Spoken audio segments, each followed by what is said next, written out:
দুপুরবেলা অশেষ ধন্যবাদ জানাচ্ছি আমাদের আলোকিত মানুষ হিসেবে এখানে আমাদের শ্রদ্ধেয় বড় ভাই আছেন, শ্রদ্ধেয় ভাইজান আছেন। ভাইজান আপনার নামটা একটু বলবেন। জি, বিসমিল্লাহির রহমানির রহিম। আমার নাম মোহাম্মদ হারুনুর রশিদ।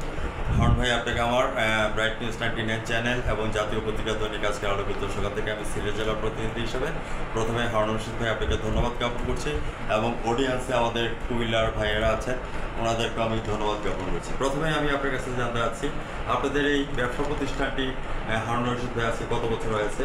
আপনি ব্রাইট নিউজ 99 চ্যানেল এবং জাতীয় পত্রিকায় তুলে ধরবেন। আমি সাংবাদিক ফরাদ ভাই আপনার সঙ্গে আছি। হারুন রশিদ ভাই, ধন্যবাদ। যে আমাদের ব্যবসা বাণিজ্য আপনার অনেক আগে থেকেই ব্যবসা বাণিজ্যটা ধরেন যাব 20-25 বছর ধরে। যে এরকম পার করা আমার বয়স তো আমার বয়স মূলত আপনার 24-26 বছর। এই প্রতিষ্ঠানে আমার চাকরির বয়স হয়েছে আপনার 4 থেকে 5 বছর।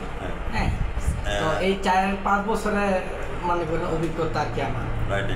স্নেহের ছোট ভাই সম্পর্কে যদি বলতে হয় তাহলে আমরা বলবো যে হারুন রশিদ ভাই was not built in a day. Harun Rashid ভাই একদিনে তৈরি হয় নাই, হাঁটি পাপা করে কিন্তু এই প্ল্যাটফর্মের মধ্যে আছে। হারুন রশিদ ভাই, আমি আপনার কাছে জানতে চাচ্ছি বর্তমানে আপনাদের ব্যবসা বাণিজ্য পরিস্থিতি কেমন যাচ্ছে, এই কথাটা জানলে তুলে ধরেন। আমি সাংবাদিক ফরাদ ভাই আপনার সঙ্গে আছি। জি, ধন্যবাদ। যে আমাদের যে বর্তমানে ব্যবসা বাণিজ্য যে একটা অবস্থা, এখন ব্যবসা বাণিজ্য খুবই খারাপ একটা অবস্থা। দেশ স্বাধীন হয়েছে আমরা জানি যে 5 আগস্ট। হ্যাঁ, তো ওই 5 আগস্টের পর থেকে নতুন সরকার গঠন হয়েছে। তো সরকার গঠনের পর এখনও আমাদের যে তামাবিল স্থলবন্দর আছে, তো এখানে তো আমরা পাথরগুলো ইনপুট করে তারপর আমরা মেলে আনি, পাথরগুলো আনা হয়। তারপরে এগুলো আমরা মনে করেন এই লেবার দিয়ে আমরা পাথরগুলো স্টোন করে আমরা ভাগে ভাগ করে বিক্রি করি। তো এখন যেহেতু তামাবিল স্থলবন্দর আপনি বন্ধ আছে, এটা কোনো সমাধান এখন হয় না, পাথর আউট ইনপুট হয় না। এখন ব্যবসা বাণিজ্য খুবই খারাপ একটা অবস্থা। এখন আমরা মাননীয় কেয়ারটেকার সরকারের দৃষ্টি আকর্ষণ করছি যাতে আমাদের কোয়ারিগুলি খুলে দেওয়া হয়। কোয়ারিগুলি খুলে দেওয়া হলে আমাদের ব্যবসার জায়গা হবে। আজকে আপনারা যে ভ্যাট এবং ট্যাক্স দিয়েছেন, এই ভ্যাট ট্যাক্সের টাকা দিয়ে কিন্তু দেশের উন্নয়ন হয়েছে। পদ্মা সেতু বলি, কর্মবৃদ্ধি করি, সব কিছু কিন্তু আপনাদের ভ্যাট ট্যাক্সের টাকা দেওয়া হয়েছে। তো আমাদের ডক্টর ইউনূস সাহেবের দৃষ্টি আকর্ষণ করছি অতি শীঘ্র যাতে কোয়ারিগুলি খুলে দেওয়া হয়, তাহলে ব্যবসাগুলি জায়গা করতে পারবে। এবং যারা 3 বেলা ভাত খেটে খায় 500 টাকার বিনিময়ে প্যান্ডেল মেরে ওরা যেটা করছে, কিন্তু পাথর যখন আসছে না বা যখন কষ্ট সান্নিধ্য আসছে, তো ওনারাও কিন্তু ভোগান্তির মধ্যে আছে। তো সেই সুবাদে হারুন ভাই আপনি মূল পয়েন্টটা তুলে ধরার জন্য আপনাকে অসংখ্য ধন্যবাদ।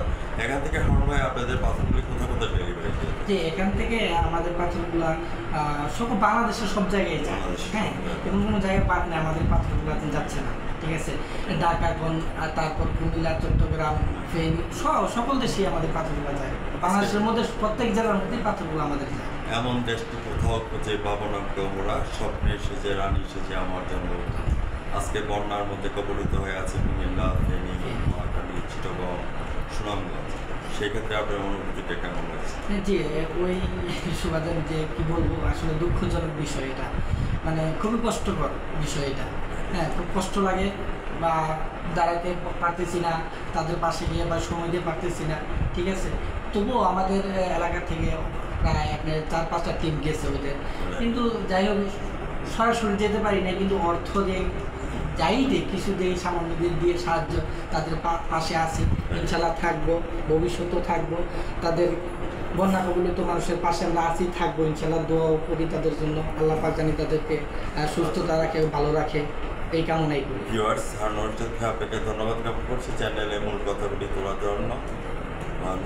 মানুষের জন্যে, জীবনের জন্যে একটু সহানুভূতি মানুষ পেতে পারে না। নাজারিকার এই গানটি বন্যা দুর্গত মানুষের জন্য যে কথাগুলো তুলে ধরলাম আজকের এই বিশেষ দিনে আমাদের কুমিল্লারবাসী যারা আপনারা আছেন, আপনাদের জন্য আমি উৎসর্গ করে দেব। ভিউয়ার্স, আজ রাত 9:15 আমার সঙ্গে স্নেহের ছোটো ভাই হারুন রশিদ ভাইয়ের সাক্ষাৎকারটি আমাদের চ্যানেল ব্রাইট নিউজ 99 দেখে নেবেন এবং জাতীয় পত্রিকা দৈনিক আজকে আলোকিত সকাল থেকে আমি সিলেট জেলার প্রতিনিধি হিসাবে বিদায় রেখে যাচ্ছি। ভালো থাকেন, সুস্থ থাকেন। আপনারা যারা আছেন আপনাদেরকেও বিদায় রেখে যাচ্ছি। ধন্যবাদ আপনাদেরকে, ধন্যবাদ হারুন রশিদ।